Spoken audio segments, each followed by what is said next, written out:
Hello പ്രവീൻ്റെ നാട്ടിലൊരു കല്യാണത്തിന് പോയതാണ്. അപ്പോൾ ഞങ്ങളെല്ലാവരും ഉണ്ടായിരുന്നു. അങ്ങനെ അതാ കല്യാണത്തിൻ്റെ ഒരുക്കങ്ങളൊക്കെ അവിടെ അങ്ങനെ തുടങ്ങിയിട്ടുണ്ട്. അപ്പോൾ പ്രവീൻ്റെ വീട്ടിലെ തൊട്ടടുത്തുള്ള വീടാണ് കേട്ടോ. അവിടുത്തെ ഒരു കുട്ടിയുടെയാണ് കല്യാണമായിരുന്നത്. അപ്പോൾ ഇത് പ്രവീൻ്റെ ഒരു സിസ്റ്ററാണ്. ഇത് ബിന്ദു ചേച്ചി, പ്രവീൻ്റെ ഏട്ടൻ്റെ ഭാര്യയാണ്. അപ്പോൾ അങ്ങനെ അതാ ഞങ്ങളെല്ലാവരും കൂടിയിട്ടിരുന്ന് കഥ പറയുകയാണ് കേട്ടോ. പിന്നെ ഒരു നല്ല വെള്ളമൊക്കെ കിട്ടിയിട്ടുണ്ടായിരുന്നു കുടിക്കാൻ. അപ്പോൾ അതൊക്കെ കുടിച്ച് പിന്നെ ഞങ്ങൾ കല്യാണം കാണാനായിട്ട് കട്ട വെയിറ്റിങ്ങിലിരിക്കുകയാണ് കേട്ടോ. അപ്പോൾ അതിൻ്റെ ഇടയിൽ അതാ കുറേ ആളുകൾ മുൻപിൽ വന്ന് നിന്നപ്പോൾ ഞങ്ങൾക്ക് ഒന്നും കാണാൻ പറ്റുന്നില്ല.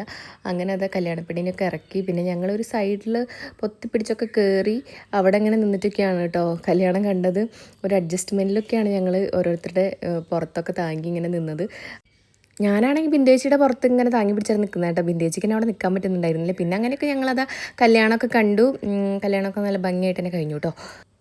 അങ്ങനെ അത് കല്യാണ ചെക്കൻ്റെ ഫ്രണ്ട്സൊക്കെ നല്ല അടിപൊളി നാസിക് ഡോളൊക്കെ കൊണ്ടുവന്നിട്ടോ വന്നിട്ടുണ്ടായിരുന്നത്. പിന്നെ അവരുടെ ഒരു മേളായിരുന്നു അവിടെ.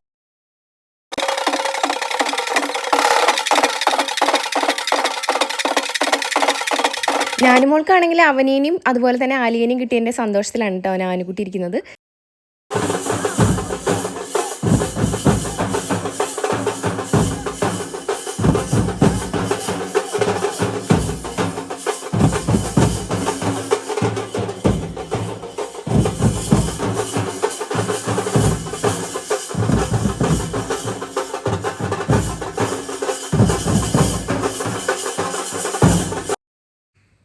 പിന്നെ എന്നെ പൂരങ്ങളുടെ നാട്ടിൽ നിന്ന് ഇറക്കുമതി ചെയ്തുകൊണ്ടാണോ എന്നറിയില്ല, എനിക്ക് ഇങ്ങനത്തെ മേളങ്ങളൊക്കെ കേട്ട് കഴിഞ്ഞാൽ പെട്ടെന്ന് എനിക്കൊരു എന്താ പറയുക ഭയങ്കര ആവേശം വരും കേട്ടോ. അതുകൊണ്ട് ഞാനൊന്ന് ജസ്റ്റ് ഒന്ന് ചെറുതായിട്ടൊക്കെ ഒന്ന് താളം പിടിച്ചിരുന്നു.